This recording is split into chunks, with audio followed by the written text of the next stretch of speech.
Michaels going for another kick. Austin, he got it! The Steiner! Mike Tyson in! If you come at the king, you best not miss. Acknowledge us.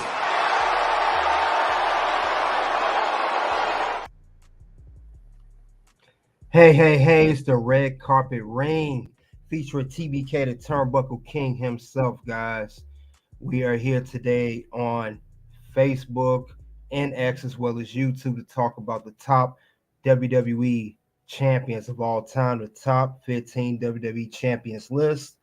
We'll go over that list, go over the many champions that held this prestigious title over the course of years. The title we know has been incepted since 1963, making it about 61 years now. 61 years that this title has existed. The names, the people, it just goes on and on. The list don't stop. The names from Bruno, Sammartino, Hulk Hogan, Shawn Michaels, Triple H, The Rock, Stone Cold Steve Austin, Bret, Hart, Yokozuna, Bob Backlund, Diesel. A lot of names. Then currently you got the John Cena's, Randy Orton, Roman Reigns, Edge, Seth Rollins. A lot of men have held this championship. And the current champ we know right now is Cody Rhodes. So we are going to talk about it. Please go ahead and hit the like and subscribe button as you come into the ring. We'll go over this list. I'll talk about be on here a little bit for Facebook and X, then we will say our goodbyes there. But make sure you hit the like button as you come in. Make sure you keep the notification bell on as you come in. XL Pro, salute to you. Thanks for coming out. So we're going to talk about these many great champions that head on to this belt. But unfortunately, not every WWE champion could be on this list. Only the top 15 could make this list. So we'll see which ones made that list. If you guys want to follow me, check out this list of the top WWE champions. That would be great because you don't want to miss it. Go over a great list here. So will be a list I'm going over, not just me, but I will go over a list. Have some help there with the list as well. So definitely let's tune into it. We'll definitely get into this whole list of the WWE champions, everything, and we're gonna see from this list who are the top champions, because the WWE Championship, it doesn't get any bigger than the WWE title. You got the world title, NWA title, Big Gold Belt, WCW title, IWGP title, AEW title, if you want to mention that, TNA title. It don't get no bigger than the WWE Championship. Universal title, to maybe touch on a little bit. It don't get no bigger than this championship here, guys. It just don't. So we gonna tune into this one. It's gonna be a good one. So you guys stay tuned, listen to this list, and I appreciate your support, guys. And we are definitely going to dive into this list here. So yes, we will be talking about, of course, the top 15 champions of all time. It just don't get no better than this championship here. So let's go on and check this out and see what kind of list is here, and let's get into it.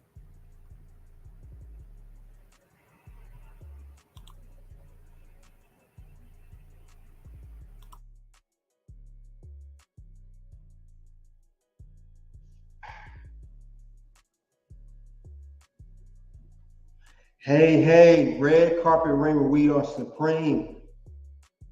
Also from Facebook, created and promoted. Well, the WWE Championship is a men's professional World Heavyweight Championship created and promoted by the American promotion known as WWE. It's defended on the SmackDown brand division. Since April 2022, the title has been jointly held and defended within the WWE Universal Championship as the undisputed WWE Universal Championship, but both titles maintain their individual lineages. Is one of the 3 world titles in WWE, its longest companion Universal Championship on SmackDown, and the brand new championship, the World Heavyweight Championship on Monday Night Raw. Now, the original World Championship of the promotion, it was established by then Worldwide Wrestling Federation, which was known as the WWWF on April 25th, 1963, which is exactly 50 years ago today, as the WWWF World Heavyweight Championship after promotion succeeded from the National Wrestling Alliance, known as NWA, following a dispute over the NWA World Heavyweight Championship. The inaugural champion was Buddy Rogers.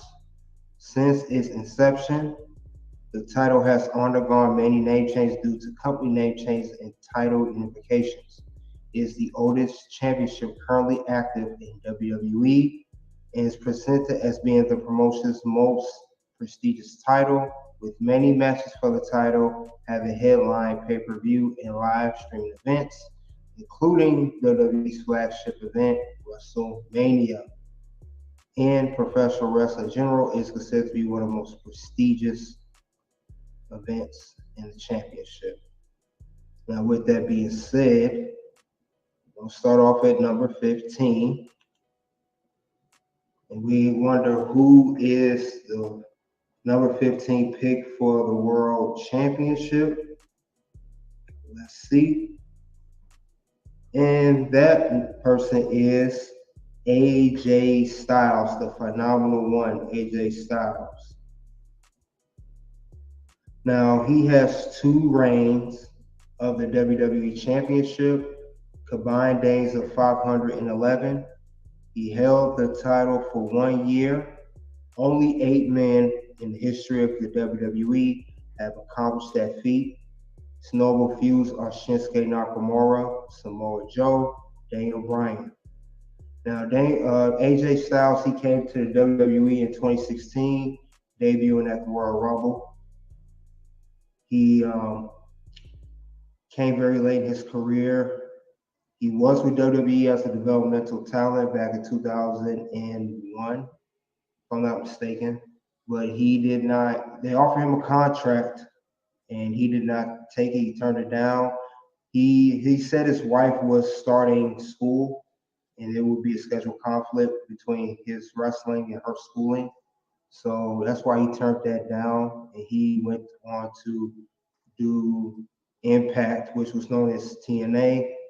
He was there for many years. I think he left in 2015, or should I say 2014, 2015, something like that. He went on to do New Japan Pro Wrestling for a while, and he came to WWE in 2016. But since then, he did win the WWE Championship within his first year in the WWE. He defeated Dean Ambrose, that's now known as Jon Moxley. And he had a great feud. He had lost his first championship to John Cena at the Royal Rumble 2017. Now, he did win the championship for a second time. He beat Jinder Mahal. Now, during both of those reigns, he had a great feud with Shinsuke. Well, it started off as a great feud with Shinsuke Nakamura. It could have been much, much better, in my opinion, compared to when they had New Japan Pro Wrestling. They had a match at WrestleMania 34. It was fairly okay. They had Shinsuke Nakamura become a heel when he low blow AJ. The thing about it is it was very, very repetitive and redundant. When all Shinsuke Nakamura did was low blow AJ Styles every time he saw him, every time he had a match. So that feud really was popular, but it wasn't his best feud. It is popular, though, because of the guy's history in New Japan Pro Wrestling. And also, Shinsuke Nakamura had won the World Rumble that year. In 2018, he won the World Rumble. So, like I said, he had another feud with Samoa Joe.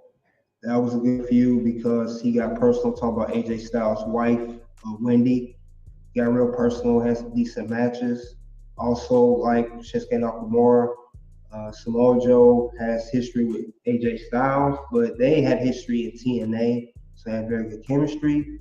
And he finally lost the championship, his second championship run to Daniel Bryan, and it was on an episode of SmackDown.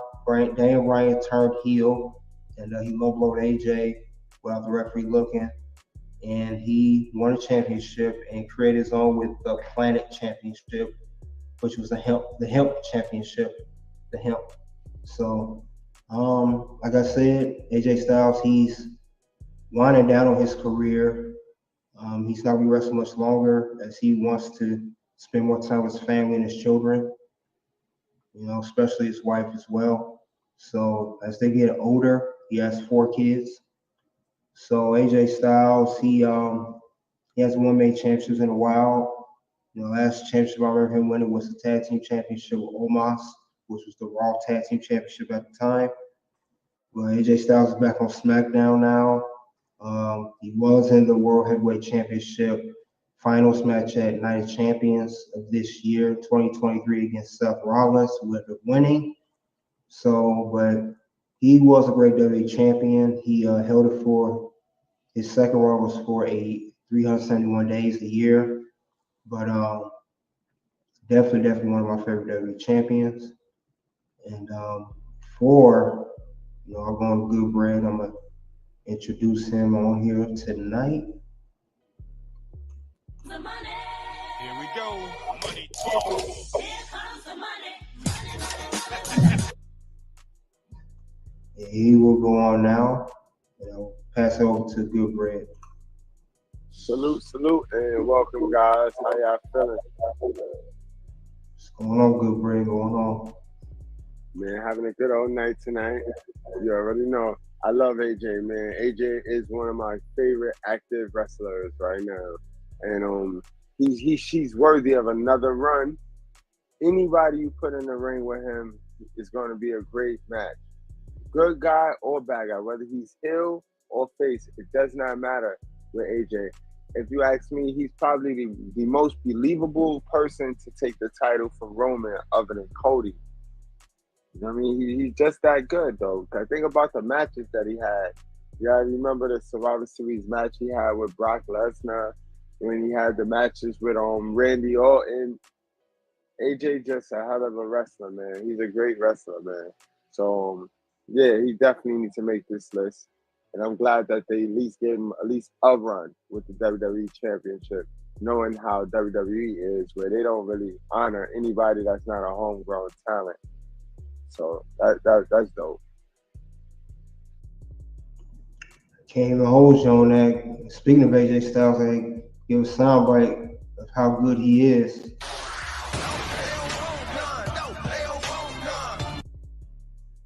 They don't want none. Yeah, AJ Styles, I believe he doesn't want another title run from what I've heard.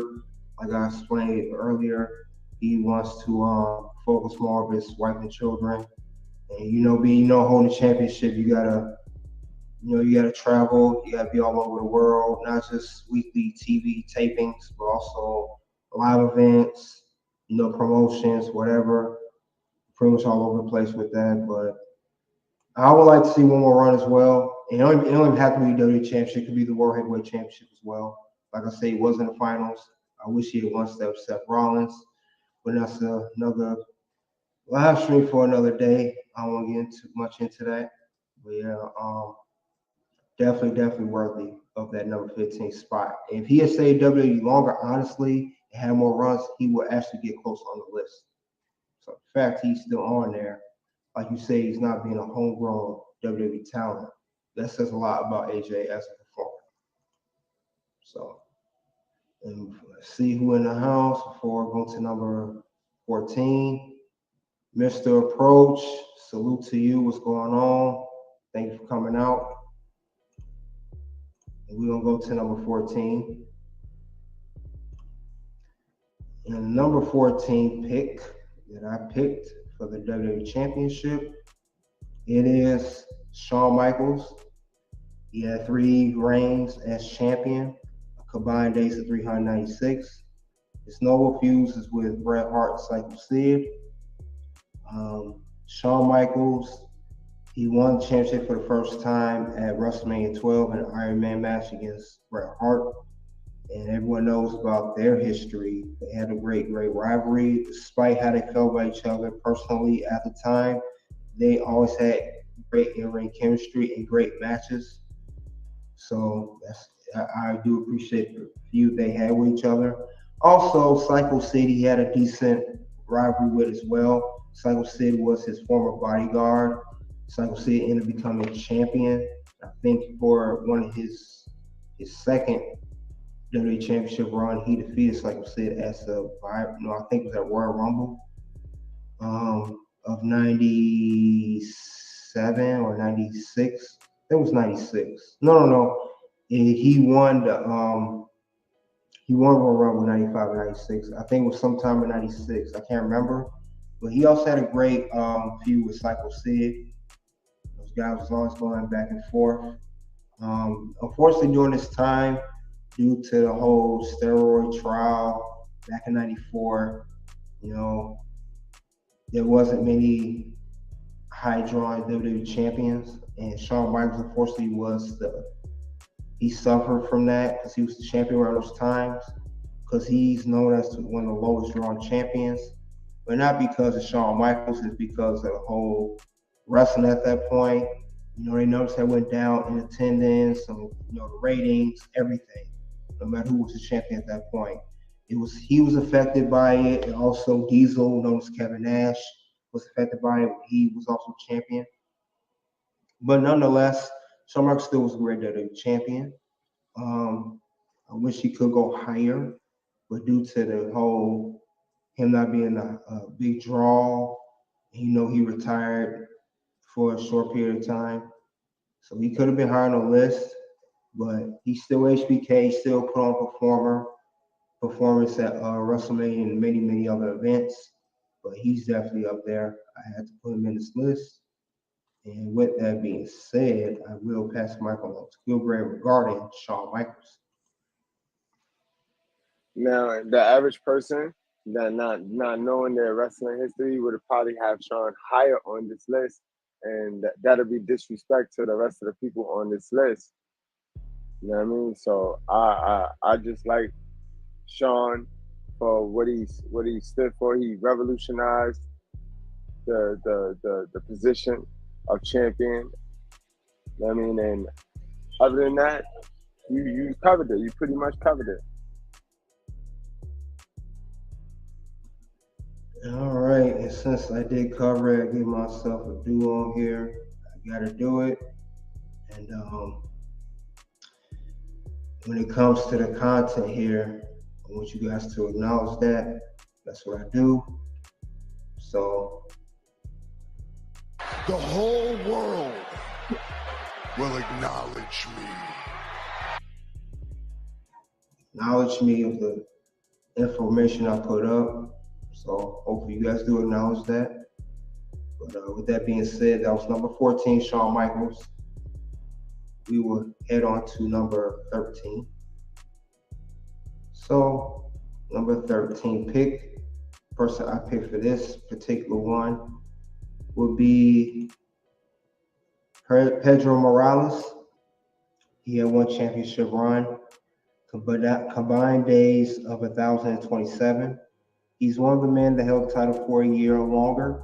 Small slow reviews is Stan Stasiak, Blackjack Mulligan. Now, Stan Stasiak, he had a son that was in WCW that came to WWE. He wasn't a player. If you guys remember him, his character name was Meat, and he was real buff and stuff. His name was Shawn Stasiak. That's his father. Blackjack Mulligan, if you guys don't know, that's Bray Wyatt's grandfather. And Mike Rotunda, IRS, that's his dad. Those guys that Pedro Morales feuded with over the WWE Championship. Now, I believe he is the first one to win the WWE Championship of his descent. Like I said, he only won it once. He's the first Puerto Rican to win the WWE Championship. because I think he passed away in 2019, and his 1,027 of a champion of any world championship was just passed by Roman Reigns recently. But his name does get mentioned a lot when it's come to the WWE Championship. He did have some noble feuds, but like I said, I know that was before my time, but I do know something about Pedro Morales. He's still in the history books for a lot of days as champion. And that being said, I will pass along to Grail. Now, Pedro Morales, I don't know much about him, but I do know he was the first person to really pretty much go from Intercontinental Champion to the World Champion.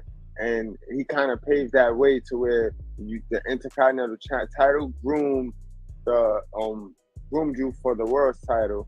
He was more of a transitional champion, to be honest with you. But he also revolutionized the Caribbean vibe, like putting the title on a Caribbean person so that you can get the Caribbean audience. So he played a part in that. That's why his name is always mentioned around the heavyweight title.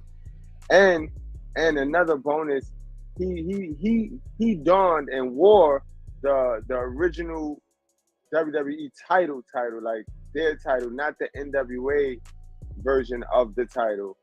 He was the one that had that title, that WWE we now know as the WWE Championship, like the winged eagle. That would be him. You gotta get your due on that one. Because I am that damn good.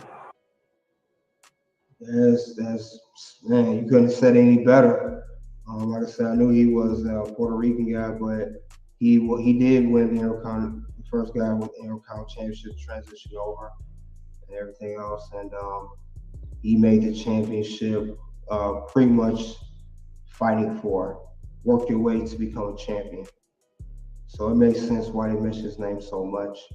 But that is good information to know. I didn't know that much about Pedro, but that's still good information to know nonetheless. Like I said, my list here is going to be kind of sketchy. Some people, like the rest said, you may think it's offensive, but I'm going by not just how many times they won, but the combined days, how they run was as champion, and how much impact did it have for the WWE at the time. But we will go into number 12, and this individual, he's a legend, one of my favorites. I wish he was high on this list, but unfortunately he's not. And I wish they would have treated him better when he had this championship, but I understood why they did not treat him this way with the WWE Championship, because he was bigger than that, much bigger than a championship. And for those you don't know, that is no other than the Undertaker. He had 4 runs with his title, combined days 238. Snow feuds with Stone Cold, The Rock. He did a few others, but I know those are his best feuds. Undertaker, his first championship run was from when he beat Hulk Hogan at Survivor Series 91.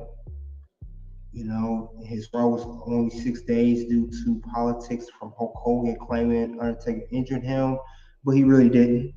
And I discussed that before. I believe he didn't win the championship again 2 years later, and I believe it was WrestleMania 13 against Cycle Sid. So, and then he won it a third time when he was Ministry of Darkness. I like that championship run. But his title reigns were never long. They were short. I think some of the championship runs was 30, 40 days. It's like I said, his first one was 6. And then the last time he won is when he was the Big Evil, Red Devil Undertaker. And that championship run was not long either. He beat Hogan for it. Thank God he beat Hogan. That was the way of Hogan back to under. Yeah, he beat Hogan twice for that title. I think the only man I know of that era that beat Hogan twice for the championship. But clean too. Well, no, not clean, but beat him, period. But that was not a long run. I believe it was 35 days before he lost it to The Rock in a triple threat match when it was called the Undisputed Championship. It's when the brand split first started. It was him, Kurt Angle, and The Rock at Vengeance 2002. And he lost against The Rock. And he never held that championship again. But like I said, Undertaker is so good at what he does. He's bigger than a championship. He created his own championship when he had the streak, had his own title. That's why he's not higher on this list due to his championship runs not being long and not being so much highlighted, not dominance in that short period of time. If you had to ask me, Undertaker's really more known for the World Heavyweight Championship. I would give him more credit towards that title than the WWE title. But that's my opinion. And one day we'll get to that list as well. But that's what I have regards to Undertaker at number 12 for the top 15 WWE champions. And I will pass the mic along to Mr. Goodbread.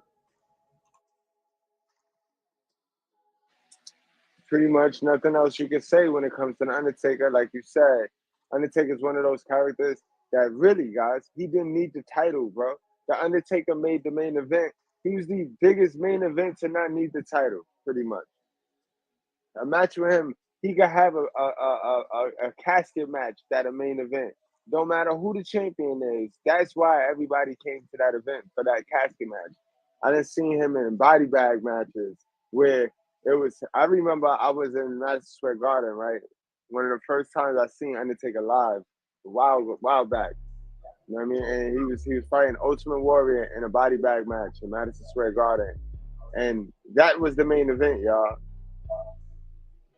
And I don't even remember. I think Ric Flair was the champion. I'm not sure who was the champion at the time, but it wasn't the Undertaker, and that was the main event. So that just show you how impactful the Undertaker was as a character. And low key, the Undertaker is much like Triple H. These guys are not home. They're home. They count as homegrown talents, but they started out in WCW. That is true, no doubt about it. You can say it better. Body bag, casket match, don't matter. Undertaker was the main event. Like I said, he had the streak at WrestleMania. That was a title within itself. And I did a top 10 Undertaker streak matches. You guys check that out here on Red Carpet Ring. Yeah, he comes in number 12, and we are going to go to number 11. So my number 11 pick, top 15 WWE champions, is Bret the Hitman Hart. The excellence of execution, the best there is, the best there was, the best that will be. He had 5 reigns as WWE champion, combined days 654. His noble feuds with Shawn Michaels, The Undertaker, and he had a little feud with Yokozuna. And I liked Bret Hart during the New Generation era. Right after the Golden Age era was done, he made the great transition from tag team specialist to an Intercontinental Champion to WWE Champion, and he put in the work. Very, very one of the best technical wrestlers ever, one of the safest workers ever. He put on great matches, like the match he put with Owen Hart at WrestleMania 10, cage match. He had great matches with, of course, Shawn Michaels, and he had a little feud with Yokozuna. One of his championship runs was ended by Yokozuna. So, but Bret Hart, he's a definition of hard work. If you do it, it'll get you to the top. I just wish his career would have ended a different way than it did. Instead of going to WCW for personal reasons. And he got his career ended by going over with a super kick to the head. He had a stroke years later after that. He had to retire. I believe he was in his mid-40s when that happened. I know he wasn't in his 50s. He could have wrestled for another 5-6 years. And he was never the same after that. And I wish he would stay in WWE a little bit longer. He could have had great matches, with The Rock. He could have had a Kurt Angle match, maybe another with Triple H when he got to the main event. Could have been other guys. I would love to see not just the Bret Hart versus Kurt Angle, but a Bret Hart versus Chris Benoit. We never saw that match in WWE. I don't know if they wrestled each other in WCW, but if they did, it wasn't the Chris Benoit that got to WWE on that level. And they never had that match. I know he never wrestled Kurt Angle. So what can you do? But nonetheless, he's definitely one of the best WWE champions. Definitely know how to be a champion. It's just the way he went out wasn't the best. And we'll get into that at some point as well. But other than that, I will pass my along to Good Bret on this. Well, what can you say? The excellence of execution, Bret Hart, he was the man, you know what I mean? On all levels, all phases of wrestling, like tag team, intercontinental, and heavyweight champion. You know what I mean? Like, ain't really much to say. You know what I mean?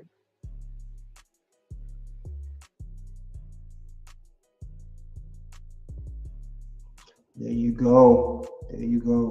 Definitely.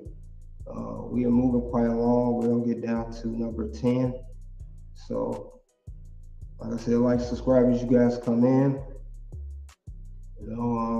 We're also on Rumble and Facebook. We will do part 2 after this, Cross the Bridge.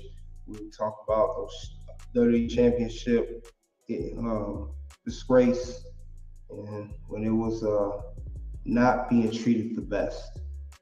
But let's get into number 10. Number 10 pick I have for top 15 WWE champions is Buddy Rogers. He had one championship run, combined days 22, the inaugural WWE champion. His notable feuds with Bruno Sammartino, another former WWE champion. But Buddy Rogers. Buddy Rogers was also one of the guys. They say he won a championship in a tournament, but in reality, he was awarded this championship. He became the first champion ever. He still gets talked about as well. He used to be the Nature Boy, Buddy Rogers, but he lost that name in the match to Ric Flair, who ended up becoming the Nature Boy Ric Flair. That was his name first. And Buddy Rogers came from NWA. He was also NWA World Champion. And he helped create this brand new WWE Championship that was originated for the National Wrestling Alliance. As I explained earlier, when they were explaining how the WWE Championship came all about. But he didn't have too many matches. Like I say, he held the championship less than a month. I believe he was just a transitional champion and they just gave him that belt. He wasn't, I believe, meant to hold on to that championship long term anyway. It was the whole dispute of NWA and WWE. WWE breaking ties from NWA. And since he lost to Lou Thesz for the NWA World Championship, they awarded him this belt, won this one. And like I said, he pretty much didn't do nothing else. I mean, that's just Buddy Rogers. And I would pass the mic along to Good. Well, before I pass the mic along to Good Bret, got someone else that came in the house here. We got Zone 864 TV. Salute to you, brother. Check out his channel, Zone 864 TV, where he does viral content. Zone, you want to drop in your link to your channel, you can do that. That's up to you, up to your discretion. But salute to you, bro. Thanks for coming out tonight. And with that being said, I want to pass the mic along to Good Bret regarding Mr. Buddy Rogers. Buddy Rogers, he belonged on this list simply for the fact he was the first bad guy champion to have the title and have a run with it. Like before Buddy Rogers, a lot of the NWA Alliance members, the old heads, they like a good guy champion and then have the bad guys chase the good guys. Vince Sr., he came up with the idea of having a bad guy hold the title and have the good guys chase. So Buddy Rogers was that, and it worked. But of course, the Alliance they saw Luthez. They saw him as a good guy, so they wanted Luthez to win the title. And Vince Senior, he just didn't like that idea. So he kind of like what KDH just said. They made after the Alliance took the title off of Buddy Rogers, they made Buddy Rogers their brand of a champion so that they can continue in their territories running the bad guy with the title role. You know what I mean? So that's when WWE title came into it. It's separated from the NWA Alliance. But like you said, KDH, we'll get to that.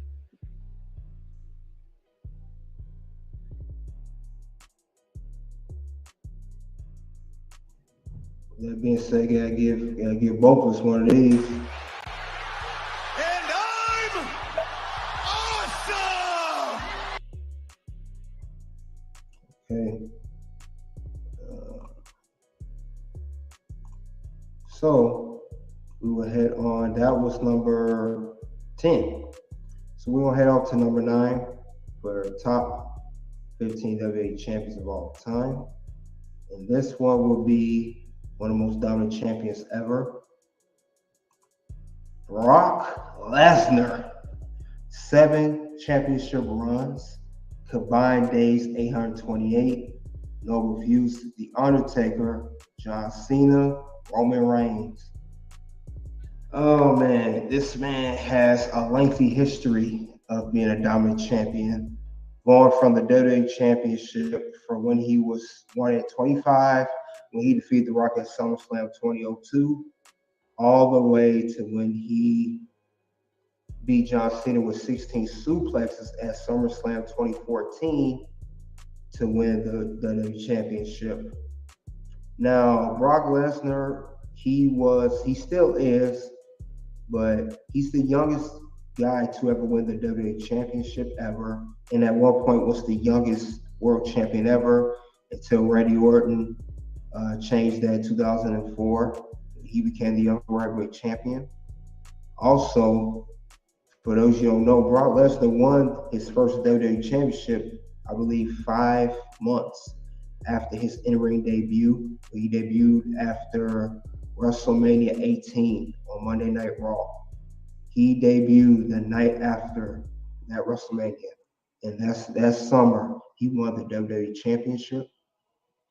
Also, that design that he's holding right now on his shoulder, he's the first guy to hold that curved design. And I know there was one with The Rock holding that design, but that's the old WWE logo.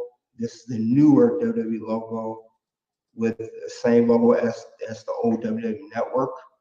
So that's why he's the one of that champion. I know it looks very similar to one The Rock had, but the WWE logo is slightly different. That's why I say he's the first man to hold that. He had a great feud with Undertaker in when he first won a championship. They had a classic Hell in a Cell match at No Mercy 2002. He also had an Unforgiven match when it ended no contest over the championship. Like I said, he, of course, for modern day, for the people who know recent memory, his feud is with, of course, Roman Reigns, the current undisputed WWE Universal Champion. Their first bout was at WrestleMania 31 over that WWE Championship, and they feuded off and on for years. With their last match against each other was at the last year's SummerSlam 2022 at the Last Man Standing match. And that was their best match him and Roman ever had, and the whole time they feuded. And I like their history because Brock was known as the heel at first. And later on, when Roman developed to the tribal chief, Brock Lesnar was the babyface and Roman Reigns was the heel. But he's definitely one of the most dominant champions I've ever seen. Not just the greatest, but a dominant champion. He pretty much never ran from a challenge. He took any challenge face or a heel. But definitely deserves to be on this list. Definitely, there's no other way for him not to be on this list. And with that being said, I'll pass the mic along to Goodbread regarding Brock Lesnar. Facts. Brock makes the title believable. Brock is a champion. He is the final master. He's believable. When you have the title on Brock, it's believable. The story is believable. So he definitely deserves to be on this list. To this day, when you put the title on Brock, and it's believable.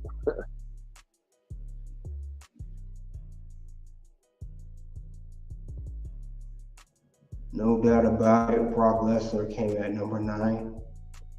We got 8, and then we have honorable mentions also mentioning something related to the WWE Championship.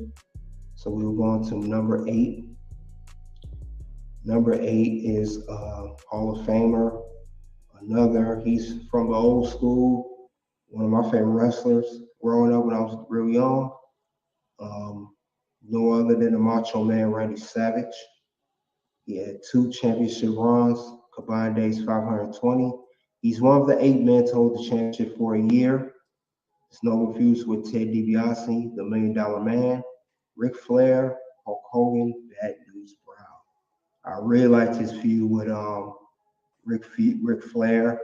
Of course, him the back four with DiBiase.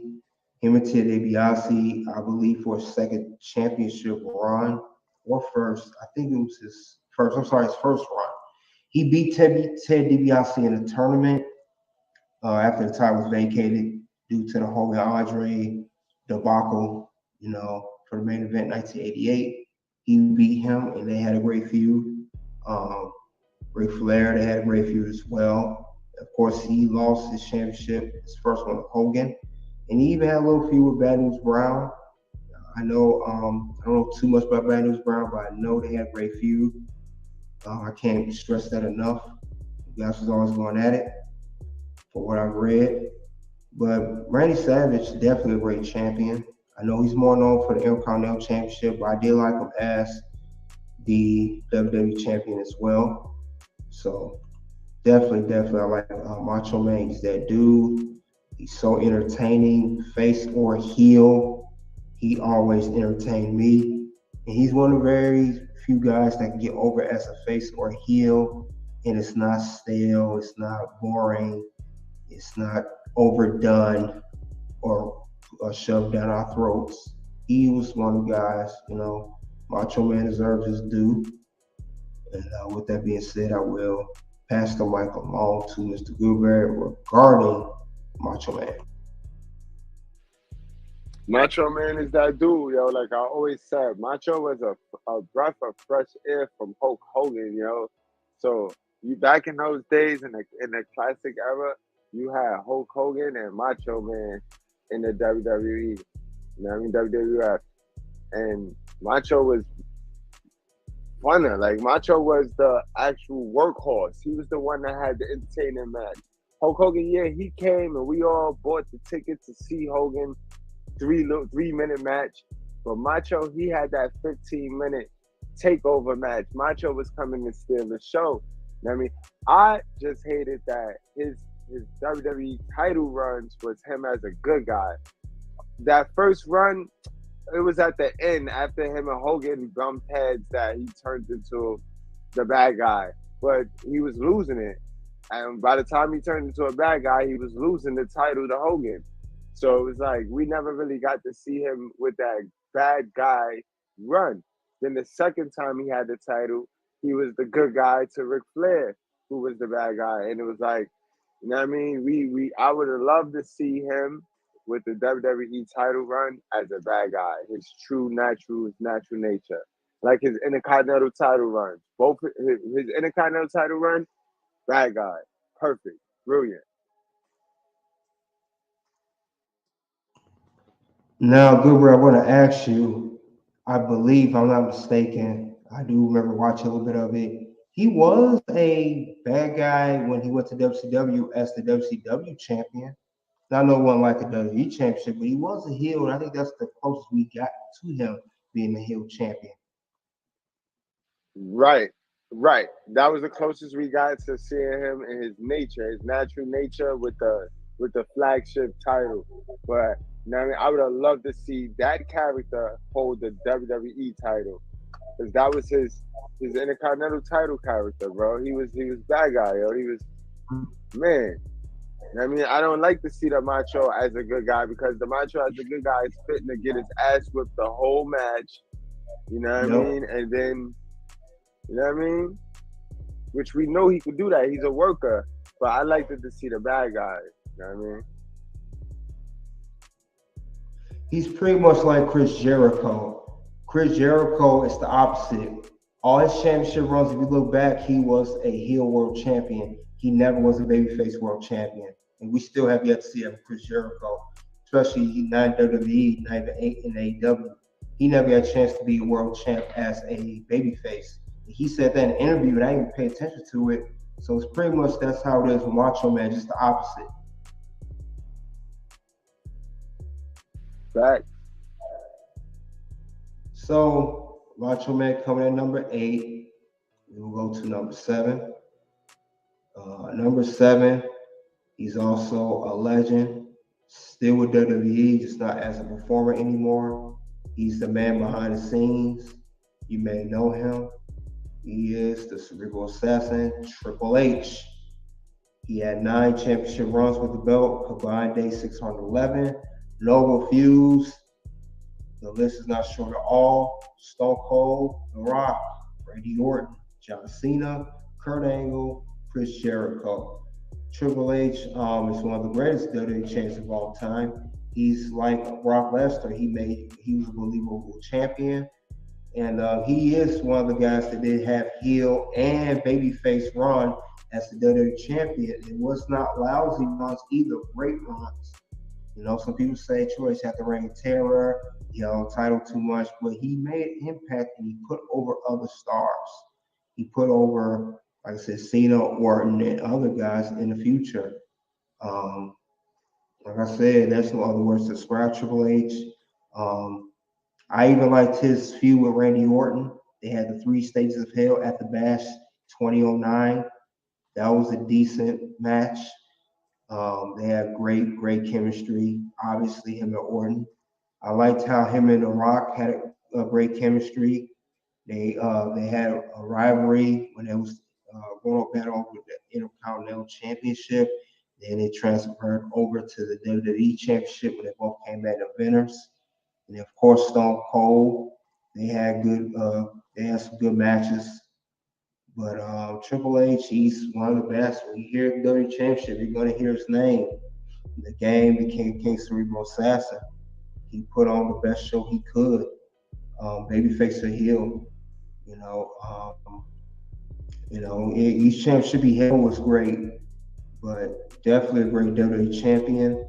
And he was one of the first guys to get to 9 reigns of the WWE Championship, holding 9 times. He had passed The Rock, who was first at 7, and John Cena had broke that record when he got to it. So definitely put some respect on this man's name. I do got to play his own soundbite because it's him. Because I am that damn good. He is that damn good. And I will pass the mic along to Bill Gray regarding the game, Triple H. Triple H is an example of somebody that evolved and learned, and he didn't stay somewhere and just stood stagnant. Triple H was always evolving and always growing. He deserved to be on this list. And again, guys, settle down.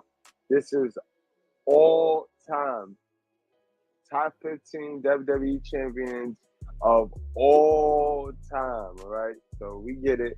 It's a lot of people you can't overlook. So the Triple H definitely belongs here. He could be higher, some might put him lower, but he definitely needs to be on here.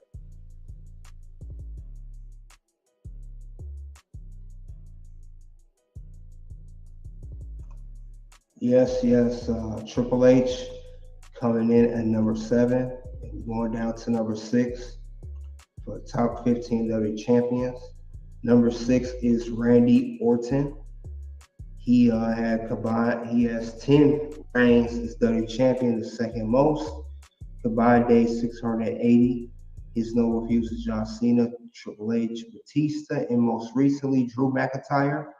Now, before he had his unfortunate back injury in 2022, Randy Orton's been on top for years, and it paid for me to say he even surpassed Triple H because he currently holds the record of the most pay-per-views in WWE history.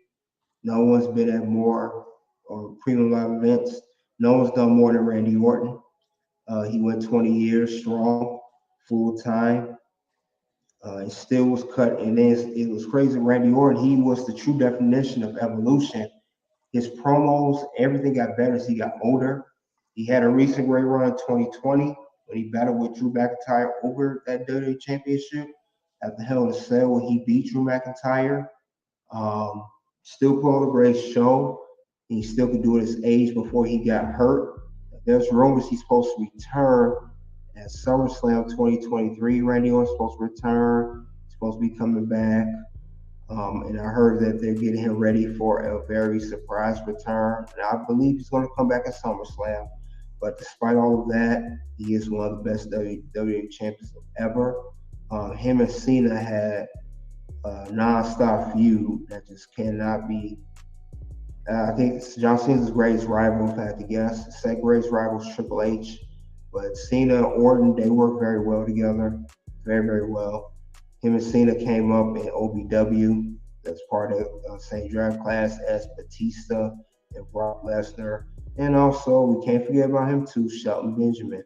They were all drafted the same year into WWE, come from that class. So it's just Randy Orton. He's just so smooth with it. He's natural born. He's made to do this. Him and Shawn Michaels are the only wrestlers, and Undertaker. Those guys are so smooth in the ring that they're born to do it. You know, they just it's no other way to explain it. But yeah, definitely one of the best champions. I can't stress that enough. With that being said, I'm going to pass the mic along to Good Bray regarding Randy Orton.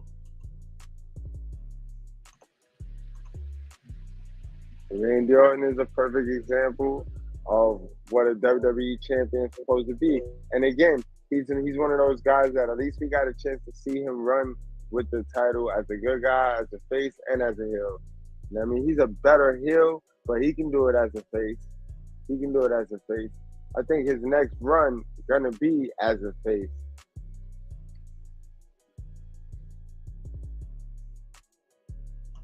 Yeah, Randy Orton, y'all got to put some respect on that man's name. There's no other way of putting it. I mean, he's one of the guys that is the man. To be the man, you gotta beat the man. Yeah, he's one of them. You got to beat the man. To be the man, you got to beat the man. He's that guy. Like I said, Randy Orton came at number 6. We're going to the top 5 now. Heading to the 5. Like I said, these champions, these are the most world-known champions, most popular champions, high drawing. It made the championship very prestigious. These 5 are going to mention. And number 5 is going to be The Rock. He had 8 reigns as WWE Champion, combined days 378. His notable feuds, of course, obviously, is Stone Cold Steve Austin, Triple H, The Undertaker, and Kurt Angle. Those guys he feuded with over this belt.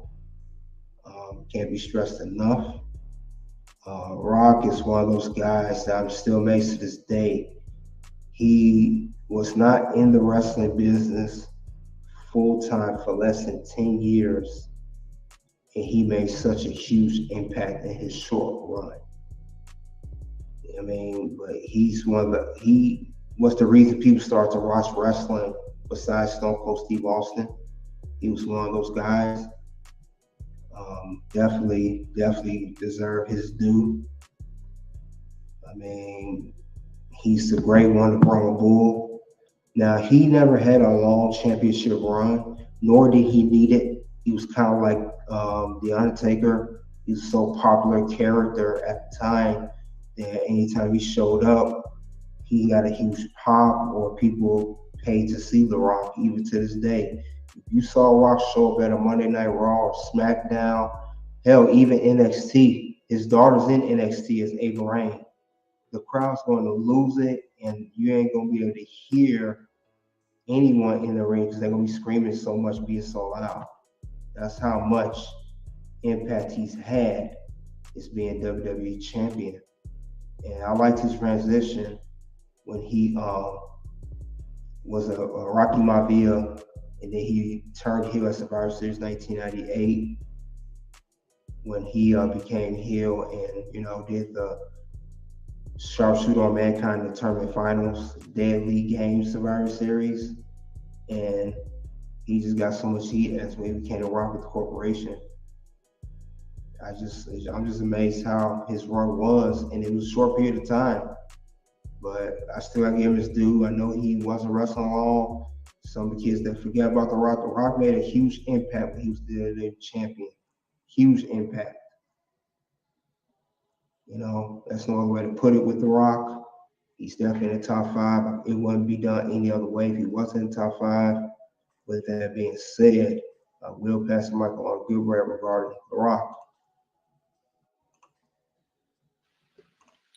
You talked about The Rock earlier, man, the most electrifying man in sports entertainment. They patented a lot of things after The Rock. The whole show SmackDown comes in after The Rock. You know what I mean? So The Rock just revolutionized the game, man. He took it to the next level. He definitely deserved to be on this list.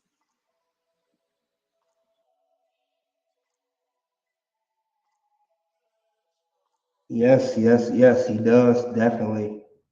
Rock, he was an electrifying man. He did what he did, he shut it down. That's the way of putting it. And he laid a SmackDown. If you guys that want none of The Rock, a lot of people that want none of The Rock when he got on the ring.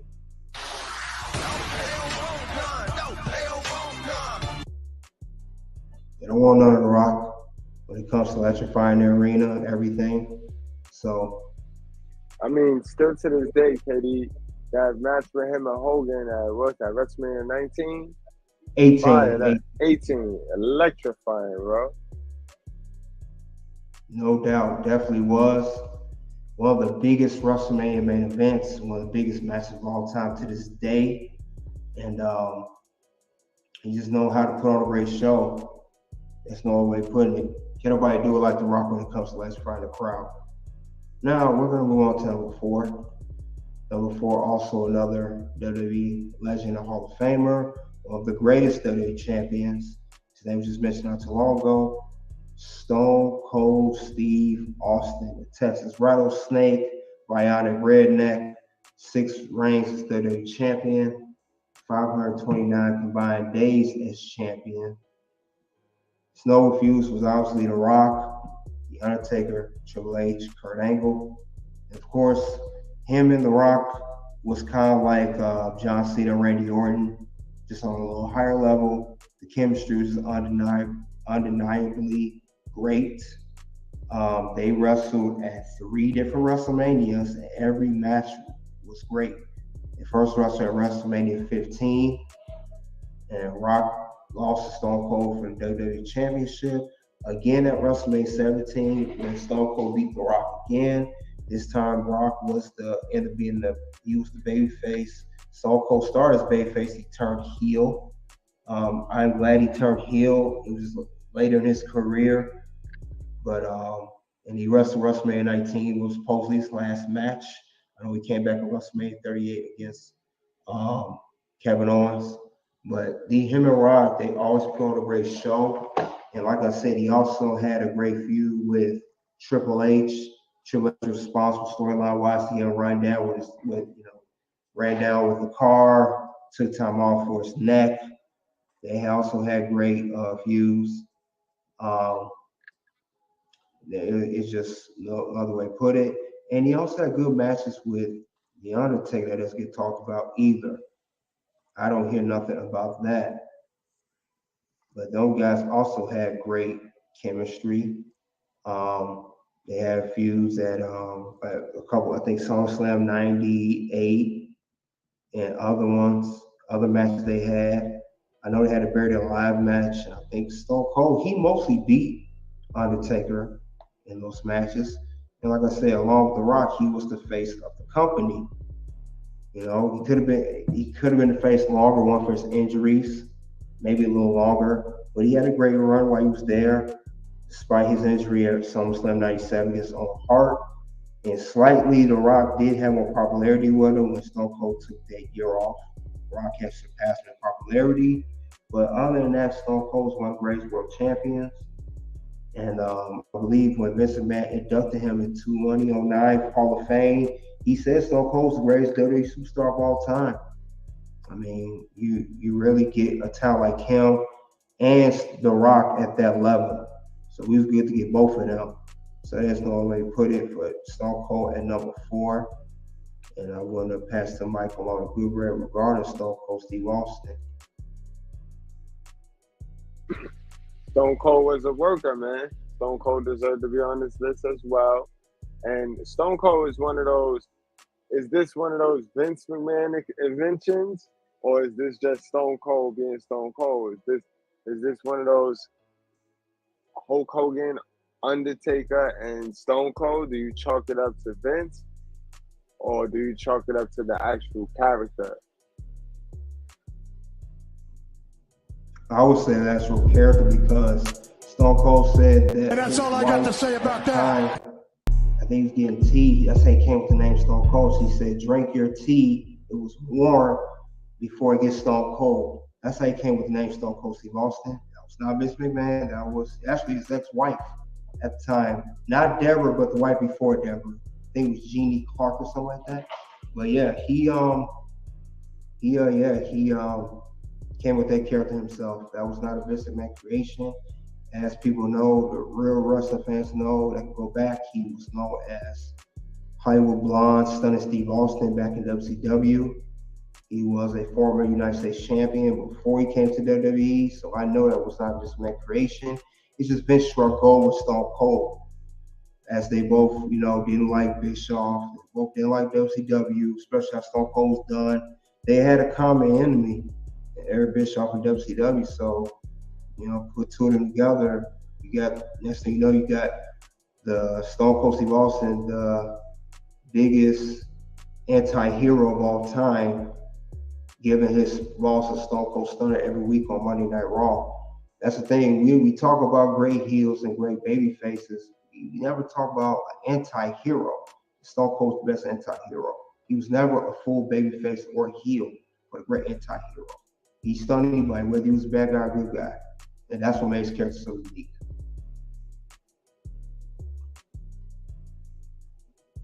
Now, with that being said, we'll head on to number 3. Yeah, we're down to the last 3 guys. Thank you guys for coming in. This guy's name was mentioned earlier too, and he's one of the best WWE champions in recent memory, and that is John Cena. 13 reigns as WWE champion, the most reigns ever. Combined days 1,254. Notable feuds starts from Edge, Randy Orton, Triple H, Batista, Shawn Michaels, The Rock, and Brock Lesnar. There may be some names I missed, but those are the most notable feuds. He first won his championship at WrestleMania 21 against JBL. He had a little feud with JBL that was great. He really has best feud with Edge. Edge was the first Money in the Bank contract winner. And he was the first champion that the contract was cashed in on. So John Cena was there for a lot of innovative stuff. He later had a feud with Randy Orton, where that got personal, and Randy Orton storyline-wise caused his injury for him to be out for 4 months. He also had a rivalry with Triple H at WrestleMania 22, where he made Triple H tap out, and the Chicago crowd was not pleased, despite the fact Cena was the face champion, and Triple H was the heel. Batista, they had another great rivalry. They first had their encounter at SummerSlam 2008, where Cena got injured. He was injured again for a little while, and he beat Batista at WrestleMania 26 in 2010. And then Shawn Michaels had that classic at WrestleMania 23 for the WWE Championship. It was real believable that Shawn Michaels could have beat Cena for that championship. And also, he had his most iconic match with The Rock. He faced The Rock twice at 2 WrestleManias in a row, WrestleMania 28 and WrestleMania 29. 29 was for the WWE Championship. That was the last time Rock competed for a World Championship. And his last big match in WWE to this day. They pretty much did a generation for generation match, just like Good Bret said, Hogan and Rock. That was the same thing with Cena and Rock. And of course, Rock Lesnar, they had a very storied rivalry. He was the first guy to get all those suplexes from Brock Lesnar. Suplex City was born at John Cena's expense. Like I said, John Cena's innovated. He helped kick off a lot of stuff. The Money Bank contract being cashed on, the Suplex City, everything. He kicked that off. There's no other way of putting it. John Cena's definitely deserved to be in the top 3. And you guys can't tell me no other way, in my opinion. If you want to challenge me, you can try to challenge me on that. I'll tell you right now, you can't do that. You can expect to come out on top. There's no way. No way. It's just because if you try to challenge me on this, you do not want none of me.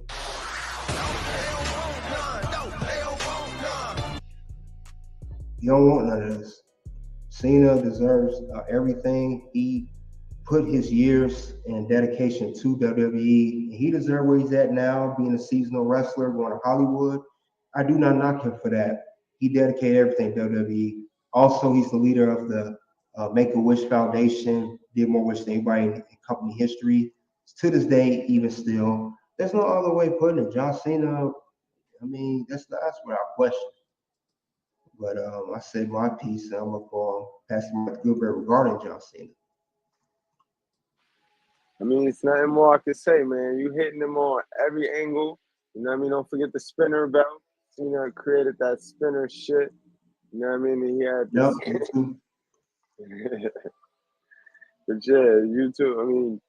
Cena is the man, bro. What can you say? To this day, Cena come back, and the kids is going crazy.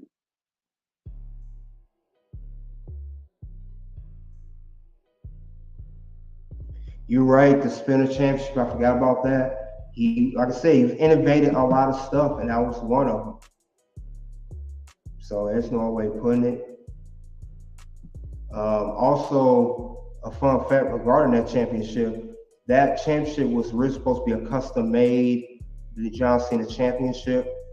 It was never supposed to be the main championship, but like Bret said, because the kids like Cena, the belt sold so well and it was so popular across the world, they made that championship the main championship. And it was a championship for quite some time. I think 8 years, I believe, 2005 to 2013. So there's no way of putting it. Cena, top 3, no argument. So we're going to head on to number 2. This guy here, he kicked off wrestling. And he's also an innovator. Without John, there will be no The Rock, John Cena, Stone Cold Steve Austin. None of those guys will exist as far as popularity, movies, everything as far as wrestling until this man showed up. And that is no other than Hulk Hogan. He has 6 reigns as the WWE Champion. Combined days is 2,188. Second most combined days of all time.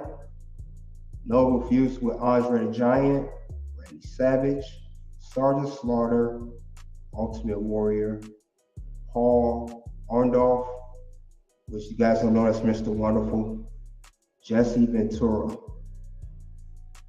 So Hulk Hogan, he kicked off the Golden Age era of wrestling. Now I will admit he's not one of my favorite wrestlers.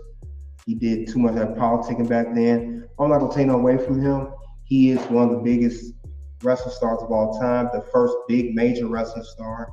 He did the movies, all that stuff before The Rock and John Cena did it. He's gonna do it at a Hollywood level. It was more WWE films. He still was the first one to do it. He sold out Madison Square Garden, sold out many arenas. One of the biggest draws of the WWE Champion of all time. And I will not take that away from him. One of the biggest draws. So he just made his name showed up. People came to see his T-shirts. You know, Hulkamania, Running Wild, Eat Your Vitamins. I mean, Hulk Hogan, he was the man behind, you know, that character. I mean, he's the man that was playing that character. Of course, it was created by Vince McMahon that created the character, but the man that played the character was Hulk Hogan, and it was believable, and everybody liked it. So there was no way of putting it with Hulk Hogan. He did his thing as the WWE Champion. So it just there's no way of putting it. Hulk Hogan also he helped for WWE to go mainstream. He was the wrestler behind that too. You know, he now I don't like I said, I didn't like the politics he did, but he was a big name, and he did rub a lot of people the wrong way. But he also made an impact on wrestling. You know, and now when he left go WCW, he made an impact over there too for that time period, part of NWO. Even though that company went shred to pieces and eventually got bought out by WWE, but he's still the biggest draws of all time. I'm not taking that away from Hulk Hogan. Not taking away from it at all. And I will pass the mic along to Good Brad regarding Mr. Hulk Hogan. Yeah, business-wise, Hulk Hogan is the man. Hulk Hogan could have been number one on this list easily. And then when you think about the time and era he came in, where there was no internet, and you really had to go to these arenas to really get the merchandise, to really get the experience. There was no internet. You know what I mean? Imagine your mom's could order you a Hulk Hogan tee or Hulk Hogan, his numbers would have been astronomical. Like, but Hulk Hogan is the best. In fact, you know his impact. If you go outside of the world, if you go outside of the United States, right, and you show a picture of Michael Jordan, right, people are gonna say basketball. If you needed to get somebody to think wrestling, who you think you're gonna show them a picture of? Hulk Hogan, Hulkamania. Exactly, and they're gonna know exactly what sport, what you're talking about.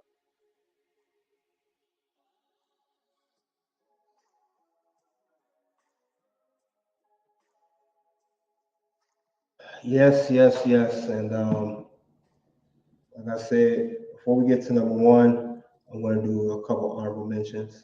And after number one, I will mention another part of the WWE Championship. So let's get to the honorable mentions right now. We are heading to the honorable mentions section. One honorable mentions is the late superstar Billy Graham. He's recently passed away.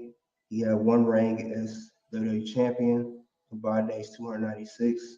Noble Fuse, Dusty Rhodes, Larry Zbyszko. If you could tell by looking at him, he looks a lot familiar. That style, you know, his body, hair. That's who he was. Hulk Hogan before Hulk Hogan. Hulk Hogan took this persona, you know, and made millions of dollars out of it.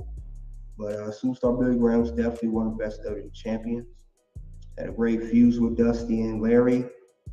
Like I said, unfortunately, he passed away. I think he was sick for many years.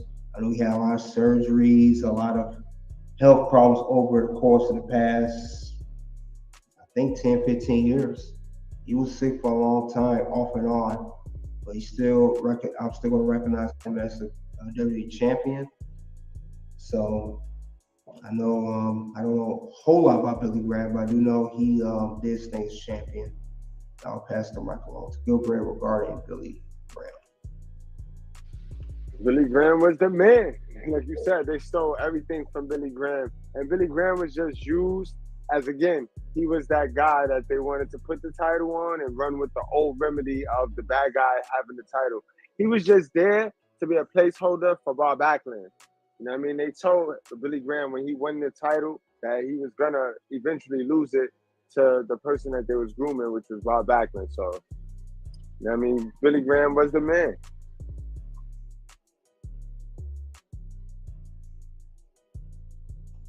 Yes, Billy Graham, Billy Graham.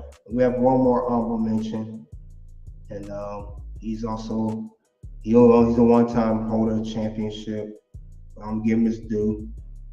That is Eddie Guerrero, Latino Heat. He won the WWE Championship once, one reign, combined days 133. Noble feuds with Kurt Angle and JBL. He won championship for Brock Lesnar in No Way Out 2004. Despite the interference from Goldberg, he had a great match with Kurt Angle at WrestleMania 20 and eventually lost the championship to JBL in the Texas bull rope match. We got to hit 4 corners of the bull rope, and JBL beat him for the championship. But I wish he was alive. I know he would have. He was supposed to win the World Heavyweight Championship, I heard, at the time of his passing. He was, that's what Stephanie McMahon said in the tribute. And I know he would have been a great World Heavyweight Champion as well. And I did like him as WWE Champion. I know he wasn't the biggest, but he was very talented. And to this day, his name still get mentioned throughout arenas. You see either hear Latino Heat, you see the 3 suplexes and the also I lie, I cheat, I steal. The old tactic where you take a chair or any other weapon, you put in the opponent's head, you fall down the floor like you was hit, the ref falls for it. That was Eddie Guerrero came up with that. He made it famous and still be used from time to time. He is gone, but he is not forgotten, and he is definitely one of the greatest WWE champions in the honorable mention. And I will pass the mic on Goodbread regarding Eddie Guerrero. Yeah, I don't know much about Eddie WWE run because I wasn't really watching wrestling. I took a break from wrestling around the time when him, Dean Malenko, and Benoit came in. But I do know, like much like Pedro Morales, he made that Caribbean vibe. He brought that Caribbean vibe to the title, and he was a great worker. I do remember him from WCW, you know what I mean, and from Nitro. So, I mean, take nothing away from Eddie Guerrero. And you're right, he's still, remnants of him still, he's impactful still to this day. Like you said, MJF uses his little cheat where he makes it look like if you hit him with the chair, you know what I mean? The LWO, right? Is that, did I say it right? The Latin World Order. LWO. Yeah, that's a whole ripoff of the stables that Eddie Guerrero created. So he's impactful. Definitely honorable mention worthy. No doubt. And we will be headed on to number 1 in a second. Try to see who that number 1 is. So let's get into number 1.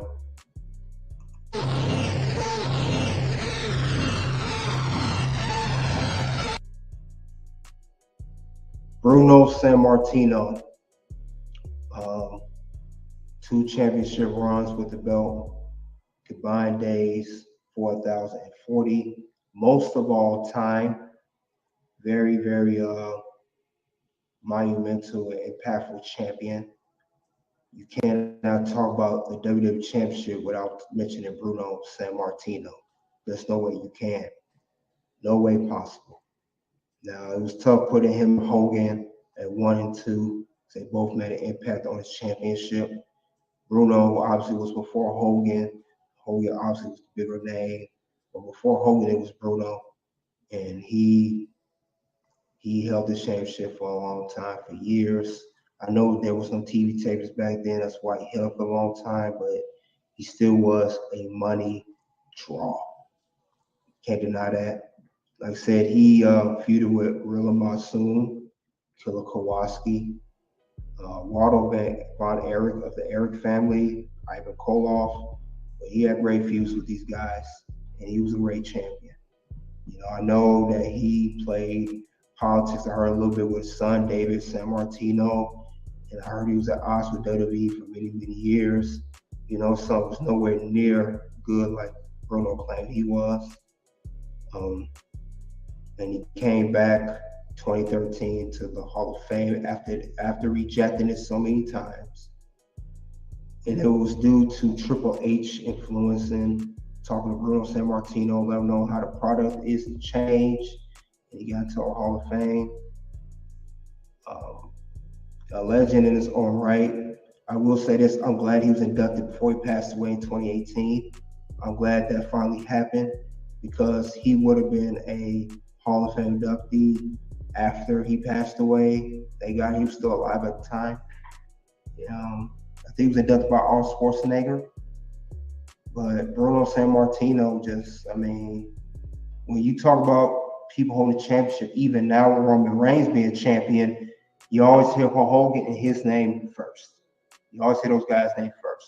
Bruno, Hulk, you hear Pedro, you hear Bob Backlund, you hear other guys, but the two names you hear the most is Bruno and Hulk Hogan. You hear those names first. And he is the top WWE champion of all time. He brought so much history to this belt. That design he's wearing, that was a very popular design. And he had great rivalries. He kicked off his championship. And he wasn't even the first one to hold it. It was Buddy Rogers. It was Bruno. Bruno's number one, in my opinion.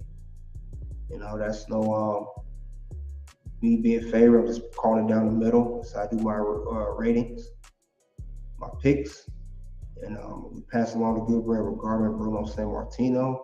And after this, I will go on to another part of the WWE Championship. A little treat for you guys. Red carpet ring courtesy. Yeah, Bruno. I hear a lot about Bruno, but me personally, I don't see it. You know what I mean? But again, you can't take away the man with his accolades and what he did. But he's a worthy number one.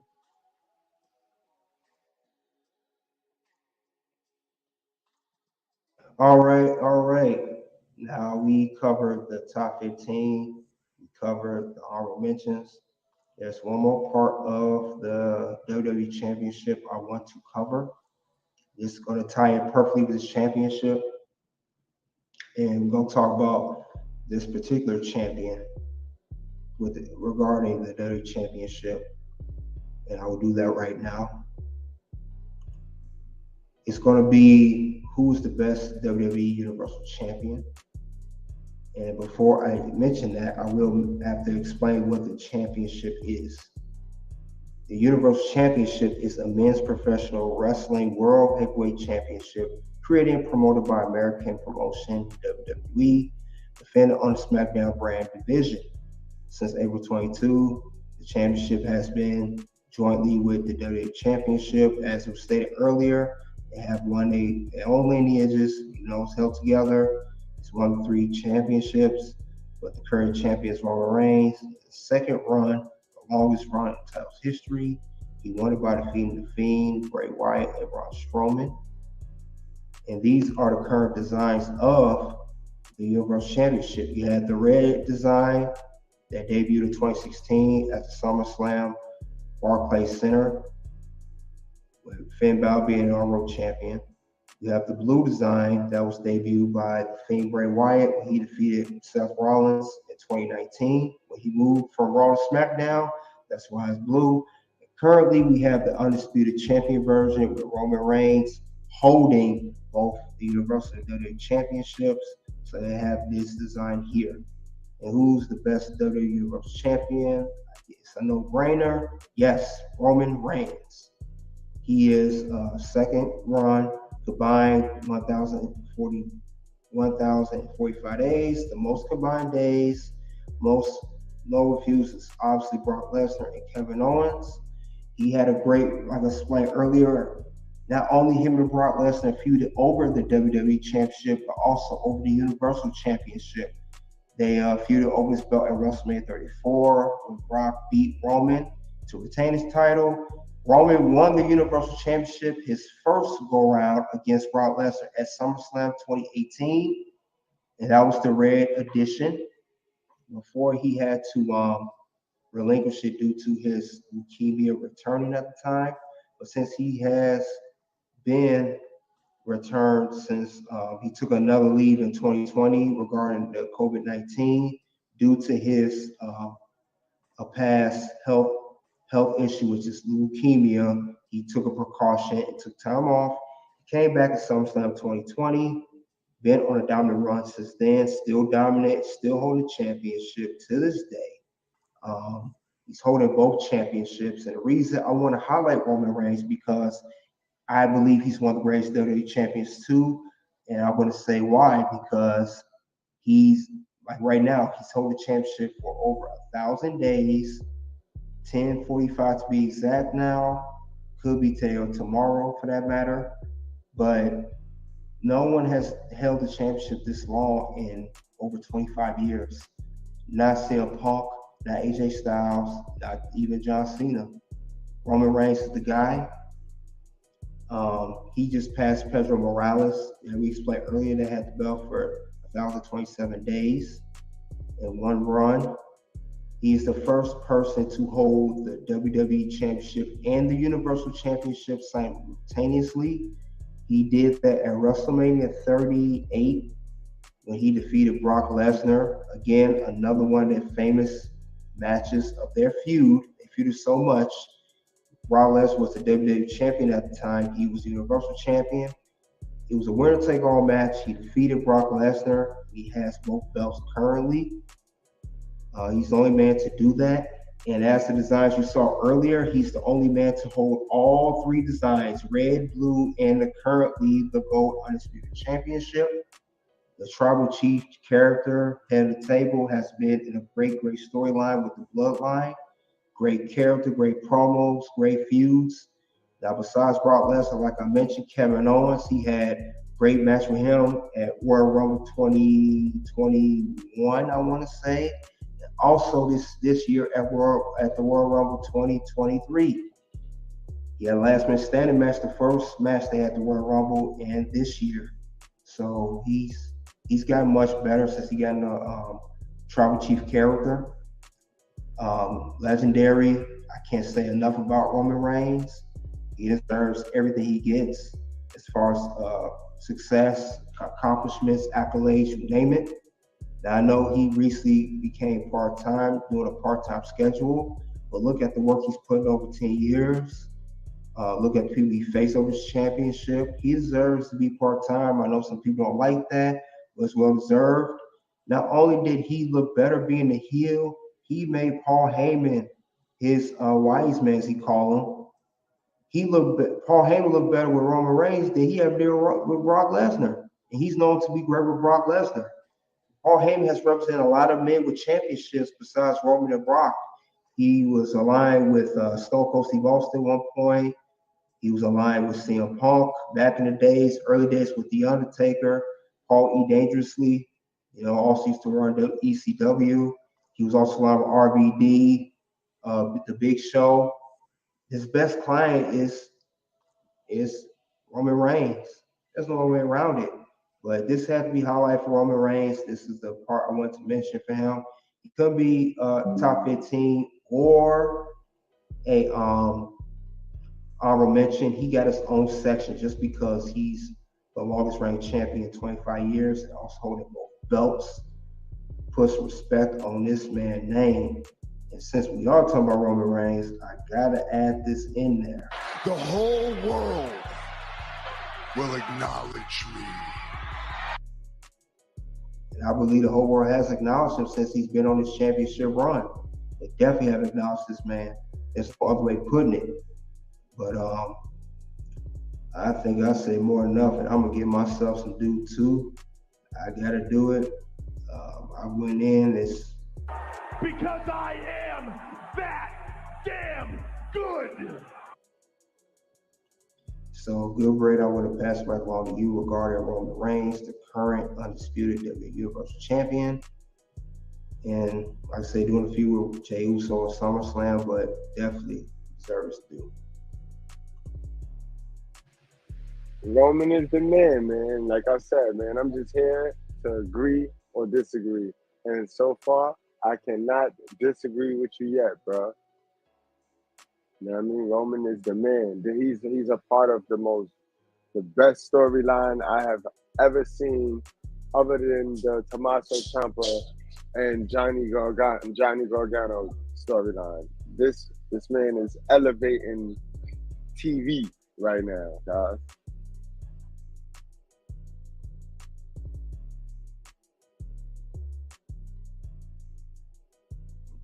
No doubt about it. No doubt about it. This is the end of part one. Yeah, guys. Yeah. We are still here at the red carpet ring. Just covered a top 15 list of the top WWE champions. Went over all championships of the top men that I believe in my list, my opinion, who held the championship the best. Had honorable mentions in there, had legends, Hall of Famers. They also mentioned the Universal Championship that Roman Reigns had held. You know, it's pretty much a retired belt at this point because when Cody defeated him at WrestleMania 40, they called it was called the Undisputed WWE Universal Championship. Now it's just called the Undisputed WWE Championship. So that title's pretty much retired at this point. But other than that, guys, this is history, talking about the top 15 W champs of all time. And if you look here on the screen, these are the designs. Well, not all of them, but a good handful of the WWE Championship designs that WWE has produced over the years. At the top, you got the Winged Eagle belt.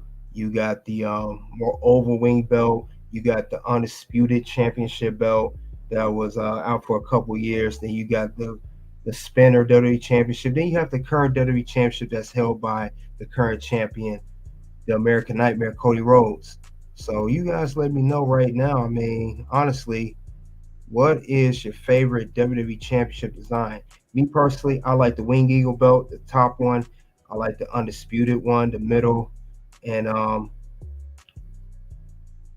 actually, the spinner one's not bad when it's not spinning. I mean, the current WWE Championship design, I'm tired of this big old W. I call it the logo belt.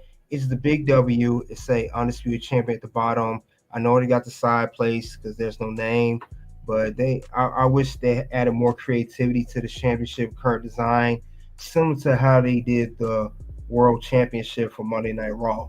So, other than that, though, guys, let's see who else came in tonight. Uncle Jackie, salute to you. What's happening? It's good. I'm good, man. Appreciate you coming out. I appreciate you coming out, man. But yeah, guys, I appreciate it. This was a very, very good list. Zone said I better be on this list. We put your honorable mentions on honorable mention. But yeah, I know some people didn't agree with my list. They said one person said, I can't believe Undertaker's not top 10. As I stated earlier, Undertaker, in my opinion, he's more known for holding the World Heavyweight Championship, the old design, obviously not the current design because he's retired. I'm talking about the Ruthless Aggression era World Heavyweight Championship, not the current era. But yeah, guys, this was a good list of the championship, and we are talking about here right now. Yes, top 15 WWE champions list. This is the list of the legends, current design, old design. Many of these great men have held multiple championships, and they have held some of these designs as you see in front of you. But I appreciate it, guys. Red carpet ring. You guys remember to hit the like, subscribe, keep the notification bell, so when I go live, you guys can know I go live. And also, let's not forget, we guys, make sure there are the memberships. I did set this up so you could sign up for monthly memberships. So let's keep that in mind. And I have two tiers. I have a $5.99 and $9.99. So just keep that in mind. But other than that, guys, you guys been great. and we'll get back here. We have Money in the Bank weekend. Remember, we have Money in the Bank Saturday. We have NXT Heatwave Sunday. I did early predictions on both Heatwave and Money in the Bank, but also we'll do final predictions. So I appreciate you guys helping me out by supporting, and I appreciate all that. And also, we'll keep in mind do merch. We'll keep that merch. We'll get the merch coming soon. Still working on that. Have not forgotten about it. That, guys, man. I mean, we've been here for an hour and a half, so it's time to close. And we talked about the top 15 WWE champions of all time. So I appreciate you guys once again. Soon 2 videos will pop up. The first video will be World Champ versus Developmental Champ future match. Second video will be Cody versus Randy WrestleMania future feud between Cody Rhodes and Randy Orton. So guys, check that out. Talking about booking scenarios, long-term booking, fantasy matches. So check that out here at the Red Carpet Ring. And as you guys already know, until then, it is OUT.